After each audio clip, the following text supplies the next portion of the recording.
What is up, everybody? It's Dr. Vibe here, host and producer of the award-winning Dr. Vibe show, the home of Epic Conversations.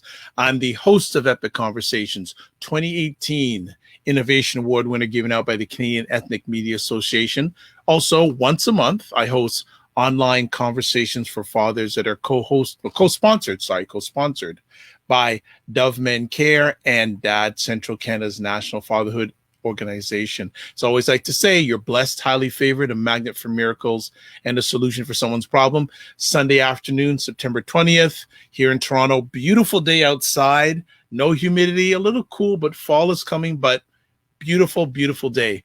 If you know anything about the Dr. Vibe show, most Sunday afternoons, I host a conversation called Black Canada Talking. And what Black Canada Talking is all about is it's an online event that provides Black Canadians an opportunity to give their takes and POVs on stories that are of importance to them.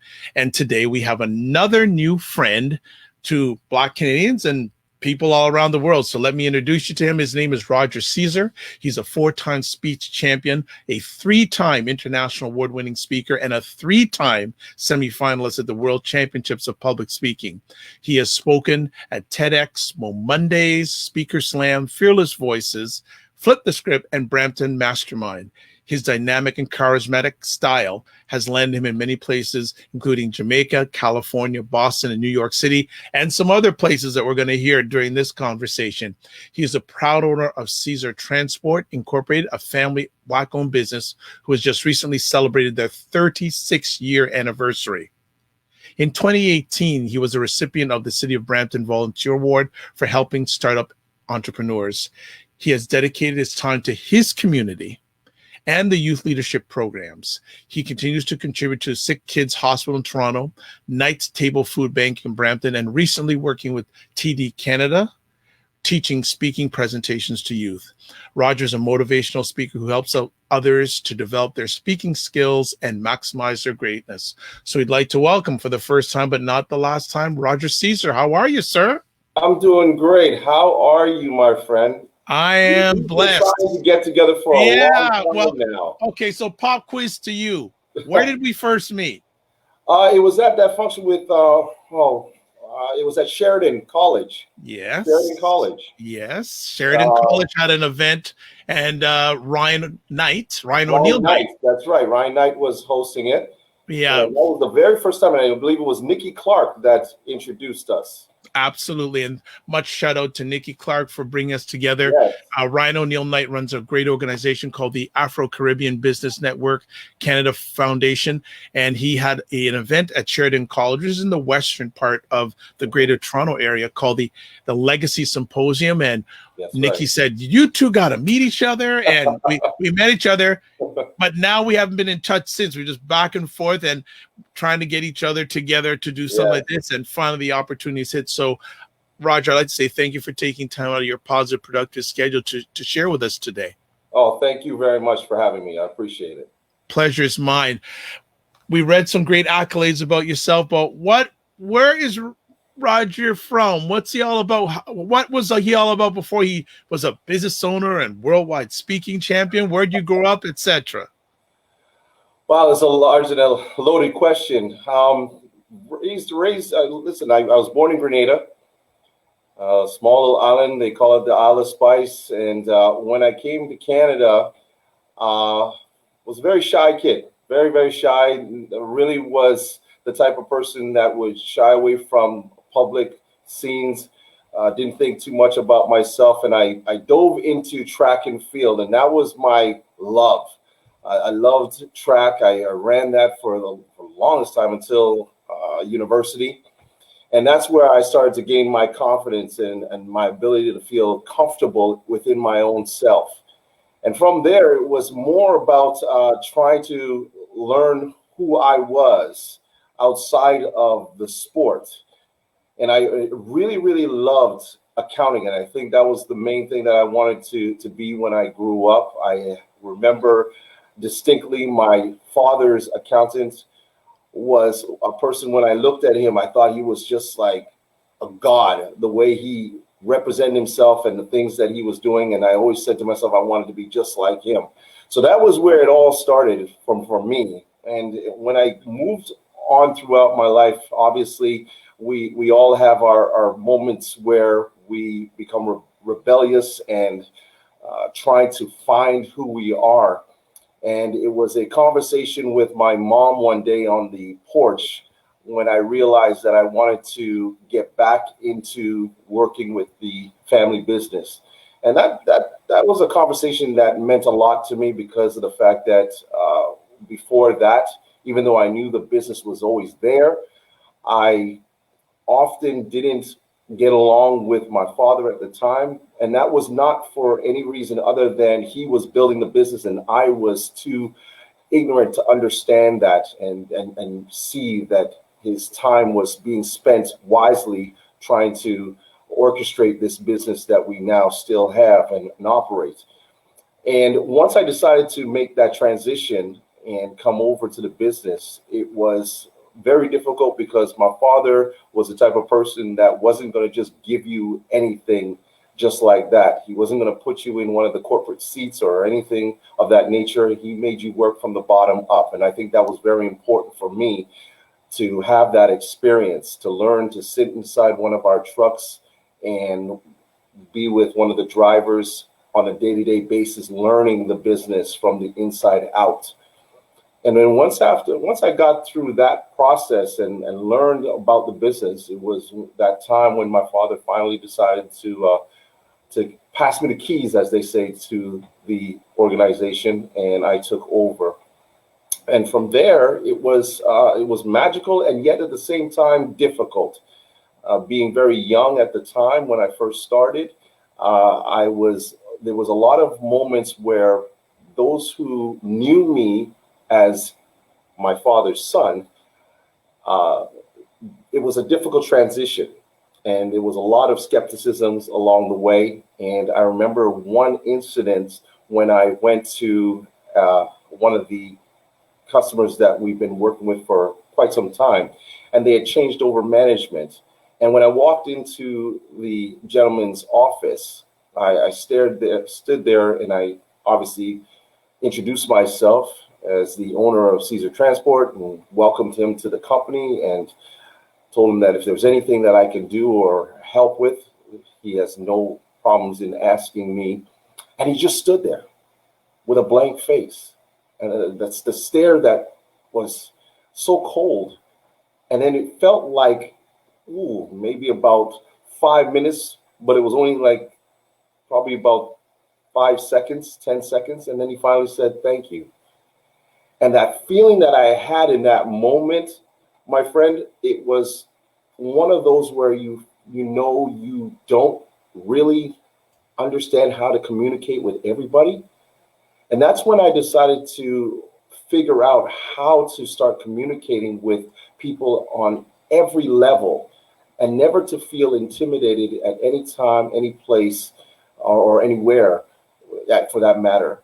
And that's when I had joined the organization of Toastmasters to further build my skills in speaking. And to be honest with you, I never realized the potential that I had in that because, again, going back to my childhood and being so shy, to coming to a place where they were teaching me and helping me to grow in speaking and leadership. It was a bit of a transition, but I remember the first time I spoke, I had a gentleman by the name of Sanjay Sharma come up to me and he said, "You're going to be a champion one day if you keep this up." And as like anybody else, you often would say, I don't think so. And I recall literally sitting there and watching him every single time I spoke, look at me and give me that same look. And the rest is history. I started competing more and more, and with my business, feeling more confident and comfortable around executives. And the winnings helped, you could say. Well, I'm going to jump in there. Thank you you've covered a lot of ground in the last few months. So I want to cycle back a little bit and pick some areas out that Sure. you've shared with us. What have your parents instilled in you? Oh, they are very, very important to me. Both of them. They have taught me the to be humble at all times, and to understand the true value of who you are as a human being, and to never let anyone take that away from you. They've also taught me the value of responsibility and to be independent. And I think that was one of the things that I saw most in my father. My father was a person who was really, really strong-willed and works really hard at everything. And that's another quality that I learned as well, is to work hard for everything that I wanted to achieve. My mom was one of those individuals that was more of a cheerleader, but man, did she ever work behind the scenes, and always teaching us that education was important, to understand the value of being a Black person in Canada, and for that matter, around the world, and to always value who you are. Those are the key things that they taught us. Excellent. I did not know until you sent me your bio that you have been in a business, a family-owned business, for 36 years. Do you know, not only as a Black person and a Black family, how rare air that is? Yes, yes. And I know that from experience, because I've seen some of my own relatives and friends who have tried to start businesses. And in fact, when my dad started this business, he started it with his brothers originally, and then he broke off and started to do his own thing. And I remember a lot of times we would see friends of his who had started businesses around the same time as him, and for whatever reason, they faltered or could not continue to keep the business afloat, and have failed or have faltered away from it. So it has happened, and I've seen it. 2020 has been a very interesting year, to say it mildly. And especially the effects on Black Canadians and Black Canadian business owners. What has kept the family business going strong, in your opinion, for 36 years? Because I believe that some of the things that you share with us will be helpful for those who are thinking about or in an entrepreneur situation right now who are Black Canadians. Relationships are important. I would start with that. When my dad started his business, it was a handshake and a smile. All right. And we've come a long way. Marketing is very important as well. When I went to school, I wanted to be an accountant. I changed my I just want to interrupt you for a second. You and I have another thing in common, because that's what my dad wanted me to be. Oh, did he really? Yes. And after my first semester in university, I left the program because I couldn't see myself with the personality that I had sitting behind a desk. So that is you and me. Exactly. There's where we connect, because that is exactly the thing that happened with me. I was working as a co-op student for an accounting firm in high school, and I loved it. It was fun. And then it hit me. When I would have the summer job there, it actually hit me sitting at the desk one day. I said, this is not me. I'm not this type of person that sits behind a desk for 8 hours crunching numbers all day long. And that's when I changed everything in my second year. Right. I changed and I started marketing. And it was the best decision for me, because you're constantly trying to innovate and become better at something when it comes to your business. And the ideas continue to flow. And that was one of the key moments, even with my dad, because my dad was an old school person. So And is mine. I started to give him these new ideas and nuances. He was very, he had a lot of skepticism with regards to it, and he didn't think it would work. And then when he started to see it, and then the amount of attention that it started to get, that's when he kind of turned around and realized it was very important. Yeah, I actually, yeah, after that first semester, I said, Dad, I'm not doing it anymore. And I took full responsibility for paying for my university. I graduated with no debt.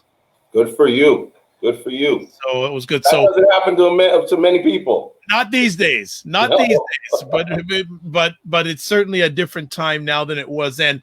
My apology for interrupting, but I wanted to express that connectivity. Yes. That you and I have.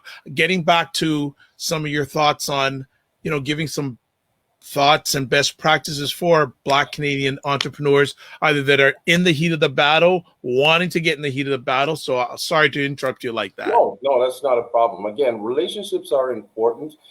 It's very difficult now, especially in my business, the transportation business. There's been so many differences that have occurred from when my father started till now, and we've seen a lot of situations where a lot of accidents and malpractices have caused the industry to have a lot of problems, and the insurance levels have gone up and everything like that. But when it comes to actual businesses, relationships are important. I feel that what I was able to establish with many of the customers that we have is longevity and the trust that they have with us.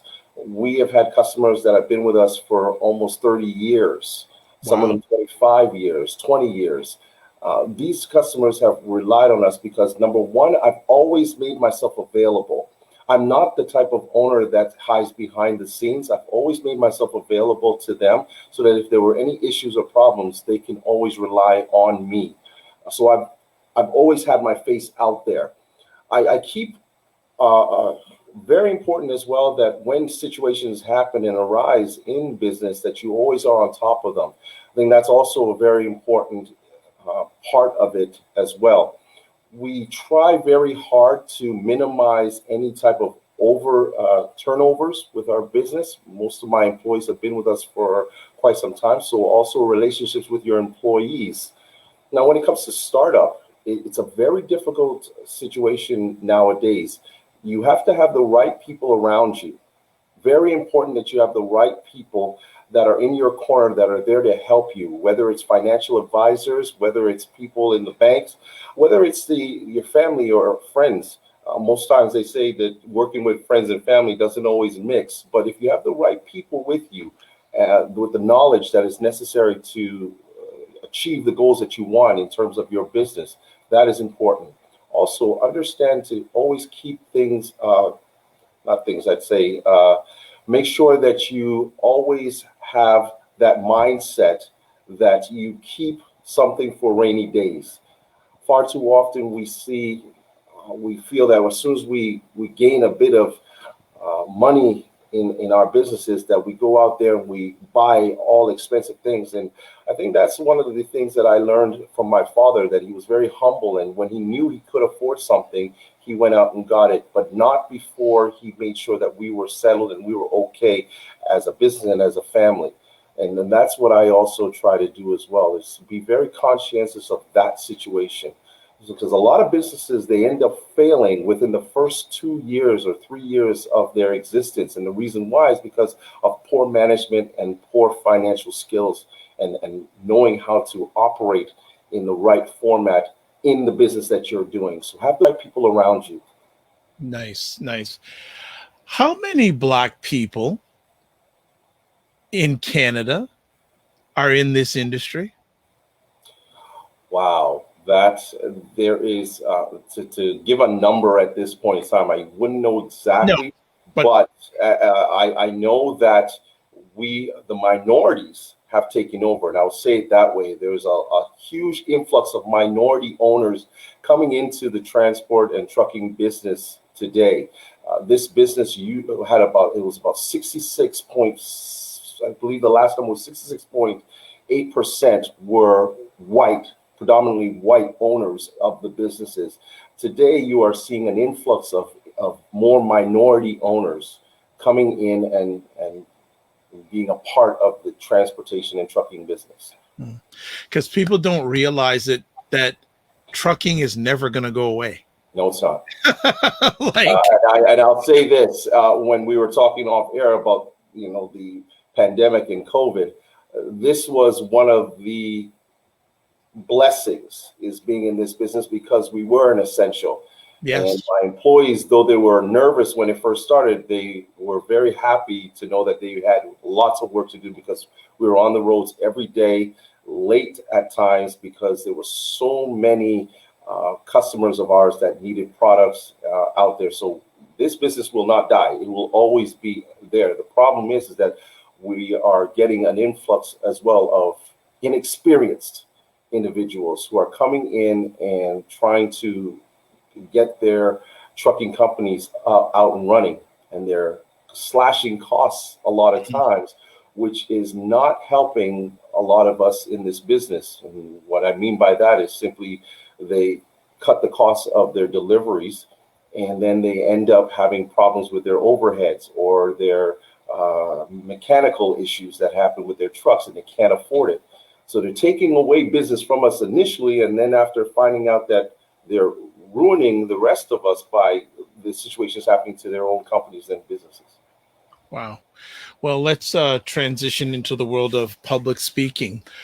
When did you realize that you had to go to a Toastmasters meeting? Like I said in the beginning, it was literally when I first took over my father's company and I met that gentleman in the office. Okay.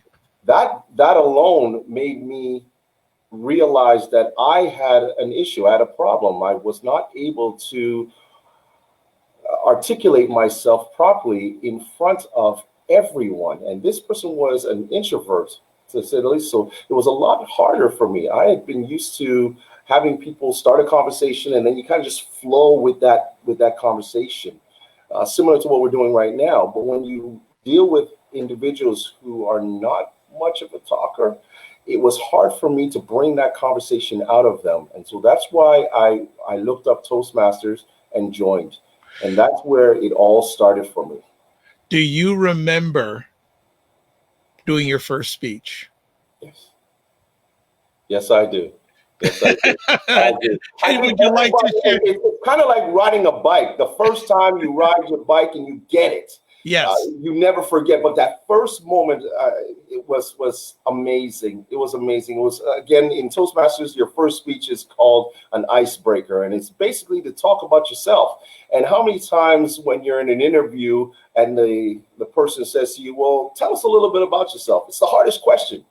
A lot of times people don't realize that is a very difficult question to answer because you're not expecting it. But that's what that first speech was about, telling them about myself, telling them about my journey in life and how I got to where I was. And again, Sanjay Sharma, shout out to him. He was very instrumental in putting me on that path, on that direction that allowed me to see my potential in speaking. Nice. When did you start realizing that this was not going to be a short-term journey at Toastmasters? Wow. I guess it would be because I am a competitor in everything that I do. Okay. It doesn't matter what it is. I compete to the highest level. And when I watched others before me who were in the club, I'm that type of person that soaks it in like a sponge. I'm looking at each person, how they speak. What is it that makes them different to me? How does they attract an audience when they speak that in ways I don't? And I started to really study each of these individuals that I knew that were better than me.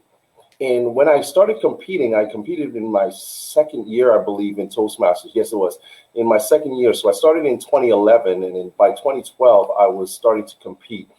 And I lost, and lost badly. Okay. I'm not going to even front with that. I watched the individuals who beat me, and I went back to the drawing board, looked at them again, studied their style. And it was just the competitive juices in me that made me want to continue to get better each time. And that was what it was for me personally. For me, it was constantly trying to get better at what I do, just like I do in business, just like I do in general as a person. I was wanting to get better. And the more I learned from them, the more I started to figure out how I wanted to be as a speaker, the better I got. Nice. When did you experience your first victory competitively, and what was that feeling like? Take us back to that moment. I'm going to take you back to a victory that I didn't win anything from, but it was a victory nonetheless. Okay. And for the longest time, and I equate it to Michael Jordan. Michael Jordan was spectacular at what he did in scoring and defense, and in every way you thought he was amazing when he first came into the league. And then he met the Detroit Pistons, who constantly knocked him down, constantly beat him up. And that was, in a small way, what I was feeling when I started competing. I constantly was getting beaten. I constantly couldn't find a way to crack the top in terms of speaking. And then I finally did it in a contest that had nothing to do with just the actual speeches, but it was a table topics contest.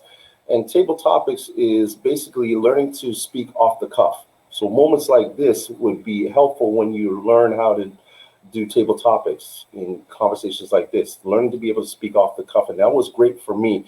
And I finally made it to the district.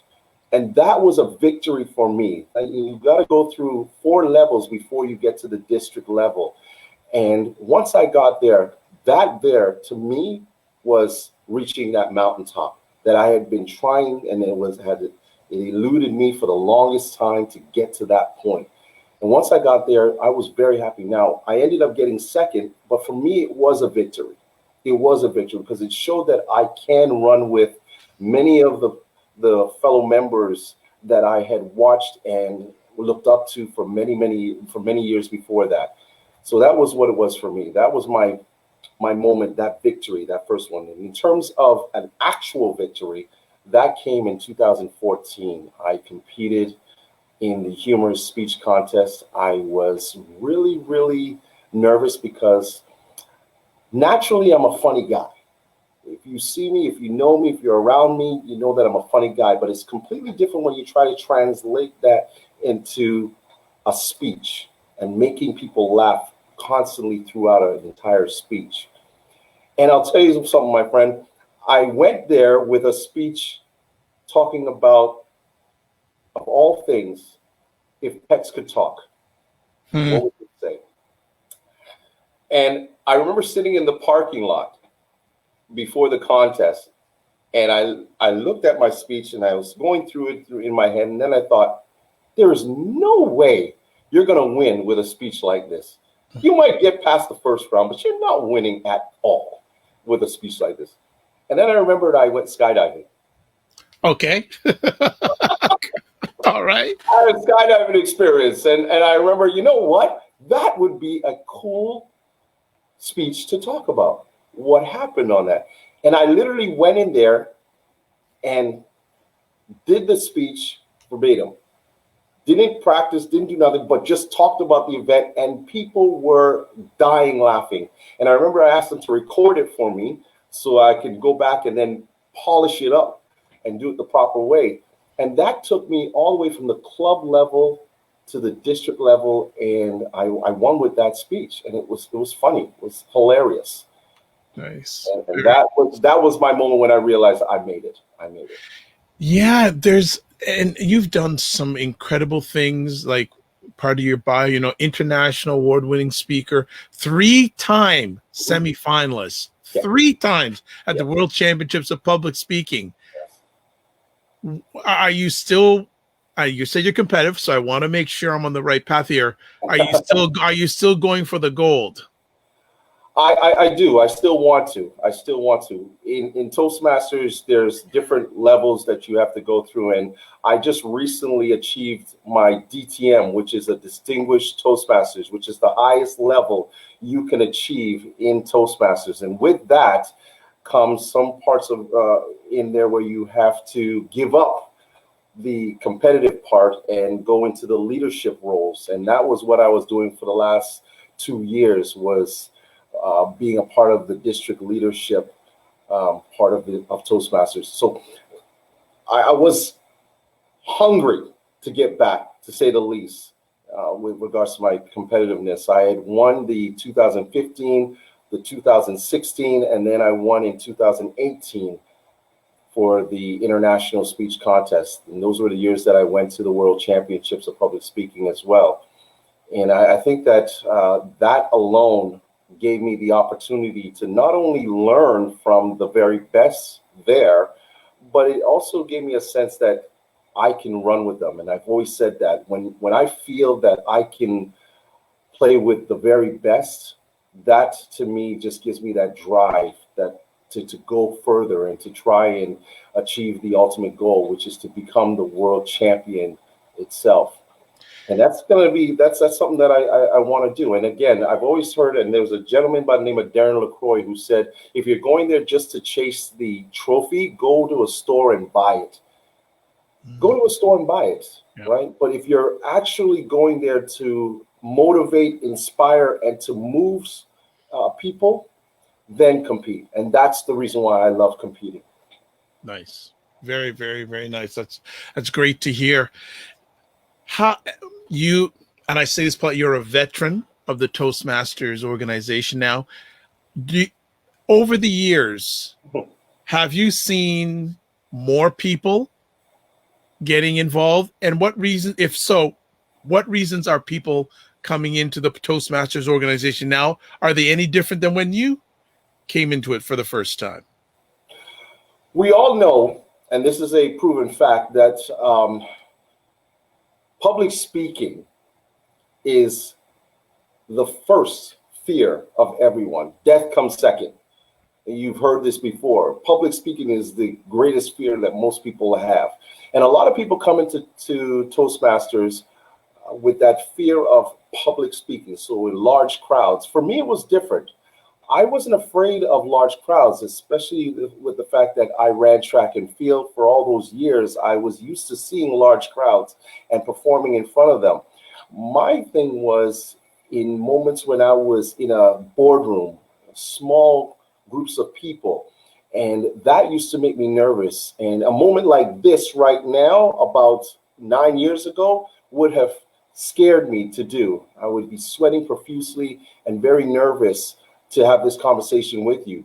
But that's why I joined. A lot of people join Toastmasters because of their own fears in terms of speaking with large crowds. And you see more and more people coming in primarily for that, but secondly, because they at work have to do a lot of presentations. They are taking on major roles, and they themselves have to learn how to present in front of people. And that's why they come as well. And then you have those that come just for the social aspect of it. They want to get to know new people, do a lot of more networking for their own businesses, and get to establish themselves as creators. And when I say creators, I mean that they themselves have learned or are learning to be able to take the lessons that they're learning there and create more experiences for other people. Wonderful. That's great. How has Toastmasters, let me rephrase that. What impact has Toastmasters made on your life professionally and personally? Professionally, it's allowed me to feel comfortable speaking with any person that I meet in the executive world. I have gotten more business now because of the relationships I've been able to achieve by being able to feel comfortable and confident speaking with anybody that I come in contact with. I no longer have that fear element of waiting for someone to speak to me. I am the one that is approaching them. And I now know how to direct the conversation so that it is in a positive manner, and it allows me to have a great relationship and a business journey with these individuals. On a personal level, I think I would say that with my kids, they would say to you that he talks too much. He just knows how to talk now, so it's too much now. And whenever they get in trouble and I have to talk to them about something, they roll their eyes now and they'll say, "Oh gosh, we're going to get a 5 to 7 minute speech from him about what he did wrong." So I think on a personal level, it might have deterred people more than anything else. But and I say that in joking fashion, but in all seriousness, it has allowed me to feel comfortable, and I think that's the key word: comfortable and confident in speaking to anybody. Do I still get nervous? Yes, I do.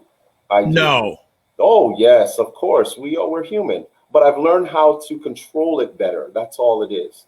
I've used it as a fuel, as of excitement, rather than fear. Wow. I don't get nervous as much as I used to, but when I do, I always tell the audience that I'm nervous because I want to do my best for you. I don't want to sell you short. Mm-hmm, mm-hmm. So for that me on a stage, that is exactly how I feel. I am thinking about my audience, so I've transferred that energy that I used to have that scared me and was worried about what I look like on stage, and now I've used it as an exciting feature to say, man, I can't wait to go out there and to perform in front of this audience and to excite them and to make them inspired and motivated. That's what it is for me now. nice. What are some of the biggest events you've had to present at? Well, in Jamaica, I spoke. That was exciting. I'd never been to Jamaica before. That was an event all on its own. A company here, Access Communications, reached out to me, and they have an annual conference, and they do it in different places around the world. And I remember getting the call from the gentleman. He said to me, I have heard you speak on numerous occasions, different places. And then he stopped and he said, I'm not a stalker. I'm not a stalker. And so and I laughed, and he said, I'm not a stalker, but because I enjoy listening to you and watching how you interact with audiences, I want you to be our keynote speaker for our conference. And I remember sitting in his office when he started telling me this, and I said, okay, that's fine. That's great. Give me some details. What are we doing? Where are we going? Where is it? And he said, oh, well, what I want you to do is probably an hour long. If you can do a 45 to an hour long keynote, and we will be doing it in Jamaica. I said, yeah, I'll be there. That's all I needed. There you go. That's all I needed. And I remember afterwards when I went there, the excitement, obviously, of going to a place I'd never been to, which, by the way, I will say this, Jamaica's very beautiful. We were in Montego Bay and staying at the Hilton. And it was fabulous. It was fabulous. Getting to the opportunities like that just from being a part of Toastmasters and speaking there and being a champion. The opportunities that I got were tremendous. And you go from there to California, where I went 3 times. I was speaking in California. The first time I went there was for a major event on the relief program that was happening when the fires were happening out there. And we've seen that happen a million times, but I got an opportunity to speak out there. And then from there, it was just more and more opportunities that came about. And I feel blessed. I honestly feel blessed to be in a position that I'm in and to be an influencer in many ways to others who are coming up and trying to learn what they want to become or how they feel they want to be as speakers as well. Nice. Very, very Jamaica nice. was the big one. Jamaica was the big one. I've had a lot of really, really interesting places that I've been to, but Jamaica was obviously one of the standout moments for me. Congratulations on that. Before we went live, we had a little bit of a pre-show or pre-event conversation, and talking about how 2020 has impacted you speaking wise and how it's impacted the speaking industry. So can you give us some insights, either from a personal or industry-wide, how this year has affected public speaking? Personally, I have always been a speaker that loves the audience. I am a personable individual. When I go to an event, I've often told people that your first impression starts the minute you get out of your car, because you never know who you're going to meet along the way, and whether it's in the parking lot, whether it's in the hallway, you don't know who's going to be there and who's going to be in that room with you. So I try to engage with everybody. And whether it's just saying that this person has a beautiful outfit or a beautiful smile, or thank you for coming out today, or getting to know them on a more of a personal basis, that was who I was. And then, of course, when I got on stage, I usually interacted with the audience a lot and had fun doing that. Or I'd come out off the stage and come into the crowd and talk to somebody, or something would happen in the middle of my speech, and I would use that as a part of my presentation. So all of these things were bonuses for me as a speaker. It allowed the audience to see the personal side of me, to see who I was and my character and the way I flowed, so to speak, on stage. When we talk about what has happened and what has transpired now with 2020, it has completely altered that specific feeling that I used to have. Now, no longer do you have that personable connection with people. Instead, you're looking at a screen of different faces who are muted and sometimes blanked out on screen. The idea of making a joke or trying to connect with an audience and hearing them laugh or hearing them agree or disagree, for that matter, with something that you say is now gone when you're online. You don't have that personable connection with the audience. And that was the challenge that I had to face in the way that I was as a speaker. And I remember the very first time when I spoke, I didn't even look at the camera lens.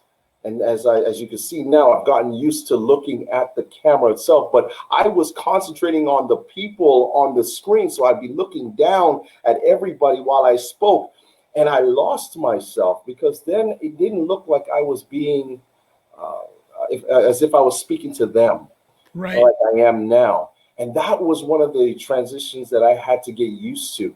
The other thing was not hearing anybody. It was so difficult. That was hard, to be able to speak and think, are they getting my message? Are they understanding it? So that took some time as well. Over time, though, I've taken it as a positive challenge for myself to learn how to be able to speak online, to be able to communicate in ways that would still attract an audience and deliver my message and still get them to feel everything that I'm saying. There are techniques that I've watched and I've learned from other speakers who have been speaking online. I've tried to, again, which goes back to when I first started in Toastmasters, look at those that have come before me, who I look up to, who have been doing this for a while, and try to learn more and more of the skills that are necessary when doing this. And I think that's very important. As well, I would say, looking at the international speech contest this year and seeing it online and how some of the speakers were able to adapt, that also was very important to me as well, to get an opportunity to look at them and see how they were able to transition. That helped as well. Nice, very, very nice. So are you going to be competing in this year's competition online? We'll soon see. Okay. We will see. Okay. The That jury is is good. still out on that. We will see for sure. All right. And you were sharing some tips. I guess compare. Okay, let me do it this way. What are some tips you can give face-to-face presentation compared to some tips you can give online? You gave some, but I do speak that one day we're going to get back into that world. It may look a little different. Mm-hmm. but there's some tips, and you don't have to give many, just a few tips for people, and maybe there's some that are common to both that will be helpful for that person who wants to get to that place where they're comfortable sharing in front of a group of people. I've always said, and I've always learned for a long time, the importance of stories. Stories are the gateway to a speaker's soul, and it helps the audience to open up their hearts for a speaker. Your stories, your personal stories, and this can transition from the being in person and online. Stories are key.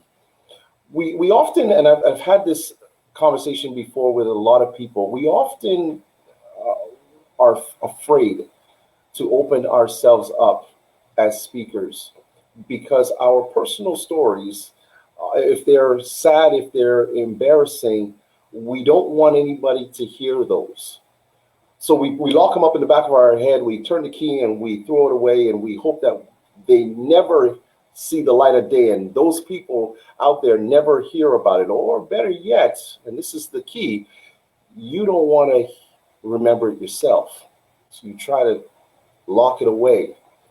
But the reality is that when you humanize yourself as a speaker and you allow yourself to open up and give stories that have happened to you, it allows your audience to not number one, they start to feel your authenticity. Number two, they realize that in your stories, they can find their own stories of their own personal journeys and traumas and troubles and tribulations that they've gone through, and happy times as well. Because the embarrassing ones, like me talking about the skydiving situation, had a lot of people coming up to me after and saying, "Oh my God, I've been wanting to do that, but I just was so afraid," or "Oh my God, I did that too," or "You know what? I've had some things that I've had in my bucket list that I've wanted to do. Thank you for allowing me to feel like I can go out and do it." And then you have those that say, "I needed to hear that story because I'm going through that. I'm going through the same thing you went through, or I'm going through something similar." And I've always said that your stories are personal, but the message is universal. Nice. Right? The stories are personal. We all have stories. We all have things that have happened in our lives. But when you as a speaker can translate that into a universal message that everyone can take away from, then you're doing your job. So it's very important to humanize yourself and not act like you are on top of your audience or that you're preaching down to them. I'll never forget, somebody said that to me early in my journey as a Toastmaster when I first started speaking. They said, you attract an audience so well, but it feels like you're talking to us like a preacher. I had to step back for a second and I asked him what he meant. He said, "Well, it seems like you act like you know it all when you speak." And that's when it hit me. It hit me because I'm sitting there conveying messages and I wasn't putting any personal stories to it. I was just telling them what to do. And that had to change. And then I started taking personal stories out of my life. And even though they were embarrassing, even if they got me sad, even if they made me cringe at the thought of even letting anybody know about it, I realized that those same stories helped. Now, can I give an example of that? Absolutely. Please do. I spoke at an organization, Desjardins, one day. And I remember the speech was all about facing your fears and acknowledging when you are wrong and how to overcome that and to change it to a positive outcome. And when I finished the speech that day, a lot of people came up to me, and of course they were patting me on the back or saying, "Oh, that was a great speech. I really enjoyed it. That was great. It was fun. Loved it, loved it, loved it." And there was a gentleman in the back, and he waited for everybody to disperse. And then he came over to me, and you could see that he was visibly shaken. His eyes looked like they were swelling up. And he walked over to me and said, "It's funny. wasn't going to come to your presentation today. I have a lot of things to do work-wise, and I had a lot on my mind. But there were so many people that kept on talking about you and saying that you have to come and watch this guy speak. And that alone is humbling to me, to have that type of recognition by other people. I really feel blessed by that. But when in saying that, he said, I came here specifically because of that. But now I'm leaving with a purpose. He said to me that today at 4:00, I'm supposed to go down to my lawyer, and we're supposed to do the proceedings for my divorce with my wife. I've always blamed her for everything that has happened in our relationship. And I was always afraid to look within my own self and see what I was doing wrong. And I kept on blaming her. And just from this conversation, this speech that you delivered today, you made me realize that I had to start taking responsibilities for my part in it, and realize that it's not that I don't love her. I love her so much. I just was afraid to admit that I was at fault too. And I'm going to go and I'm going to try to reconcile everything with her. Wow. That's amazing. Those are the moments that I live for as a speaker. To have individuals come up like that, it's great to have all the accolades from everybody else that comes in the room and is praising you, but it's those specific moments, that one or two individuals that come up to you after and have a lengthy conversation about something that's going on with them. That's the most important thing to me. That's wonderful. Thank you. Thank you for sharing that story. That's what it's all about, changing lives for the better. And that's fantastic. Just want to shout out William and also shout out Sylvia from the East Coast. William. So, yes, wonderful Sylvia Paris people. Wonderful. Does wonderful work. Not even work, passion for the Black. And William saying has a question. Have you already made a book? No, I have not yet. And listen, hold on. Let me say this before we get into that, William. Let me touch on that. I have had numerous people come up to me, numerous editors asking me to write a book.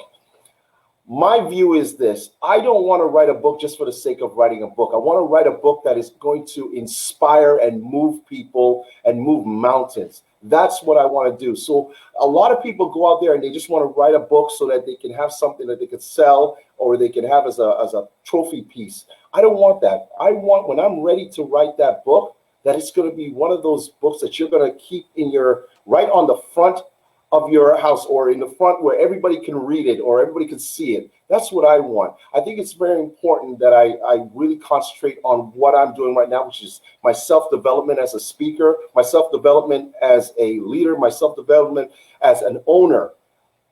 These are the things that I'm working on. I'm trying to get better and better every day. And that day is going to come, William, when I am going to write a book and it's going to be exactly the way I want it to be. And when it does, bet your bottom dollar I'm going to be right here again on Dr. Vibe's show. Wonderful. Where would you be if Toastmasters was not part of your journey? Wow, that is a very good question. I would say that personally, I don't think I would have gotten to the levels that I have gotten to without it. When I sat on those steps that day with my mom, I was taking a huge chance working with my dad and trying to reestablish that relationship. And today I love him dearly for everything that he has been able to teach me. But I wonder if I would have been the business owner or the success that I am if I did not learn how to communicate. And ladies and gentlemen, communication is key. You need to know how to communicate well with anybody that you come in contact with. And I think that that's what is the main thing that I got from going to Toastmasters, that I was able to learn how to effectively communicate and also become an effective leader in my own right. If I didn't have that, I don't know if I would have been a success in my business, or for that matter, a success in terms of how to relate to people and relationships that I currently have now. I've met a lot of people, great people along the way, just from speaking. The world has opened up to me in ways I never expected. And I've met a lot of great individuals along the way, and I'm really proud to say that I have. And I've been able to help others. And I think that too is key as well. Seeing others come up. I have a lot of good friends, Hassan Wadi and Kwesi Millington and Gabrielle Mamone. And I'm pretty sure you know him too, but Jeff Martin as well. Yes. Individuals that I have had the tremendous pleasure of connecting with in some way, shape, or form, and love the work that they're doing out there in the community.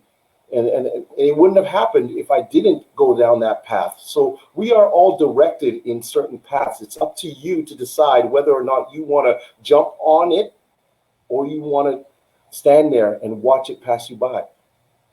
Wonderful. Well, as we start winding down the conversation, I'd like to say, first of all, thank you for taking time of your positive, productive schedule to share with us. I really appreciate what you do, what you have done, what you are doing, and what you will be doing going forward. Are there some things we should be looking from you in the horizon in the near future? Well, I will be speaking at various locations around the city and around the world. And look out for that. I always put everything that I'm doing on LinkedIn. I also put it on my Instagram as well, where I will be. So look out for that. I'm going to be heading to Louisiana next month to speak. So once I get the link, I will put it up on my Instagram and on my LinkedIn as well. And hopefully you will be able to come out and hear it online, of course. Of course. And the contact, we have two pieces of contact information for Roger scrolling along the bottom here, but I'll read out for those people who are only listening. It's rogercaesar.com. And then you can also find him on Instagram. It's caesar.empire. That's his handle on Instagram. Do you have any final words you'd like to share? Let's get the spelling right as well, because a lot of times that's the okay, so CAESAR, CAESAR. There you go. Excellent. Any final words you'd like to leave for our audience before we let you move on to the next part of your journey? Yes. I want to say thank you to all the individuals who wake up every morning and drive themselves to be great. I want to thank you for allowing yourself to be better today than you were yesterday. Thank you for all the individuals out there who are parents, who get up every morning and inspire their children to become great. Thank you to all the men and women out there who take the time to work in the industry to help others and to save lives. Thank you for always looking at yourself and wanting to improve each and every day. And most importantly, what I'd like to say is simply this. Thank you for being you. Always keep rising to find your greatness. Wonderful. Beautiful close to the conversation. I am Dr. Vibe, host and producer of the award-winning Dr. Vibe show, the home of Epic Conversations. I'm the host of Epic Conversations, 2018 Innovation Award winner given out by the Canadian Ethnic Media Association. Every month, too, I host online conversations for fathers that are co-sponsored by Dad Central, Canada's national fatherhood organization, and Dove Men Care. If you want to find out more information about me, best place to do is go to my website, thedrvibeshow.com. All the information you want to know about me online is there. Replays of my epic conversations, what's upcoming in the Dr. Vibe journey is all there. Most of it's all there, because there's some things we don't want to share yet. That word yet.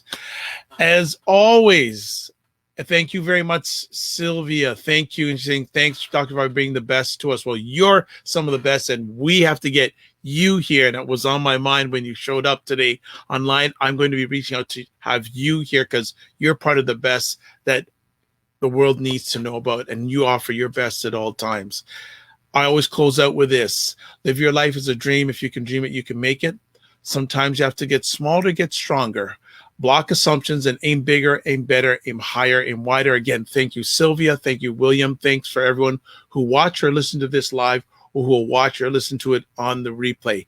And also thank you to BIA Media for another epic production. God bless. Peace be well. Keep the faith and walk good. Next week, we have our month-end conversation with Elle Jones, Cesar, and Warren. They'll be recapping some of the things that have been going on in the world and in Canada from a Black Canadian perspective. Please check it, 5 o'clock Eastern Time, September 27th. God bless, peace be well, keep the faith, and walk good.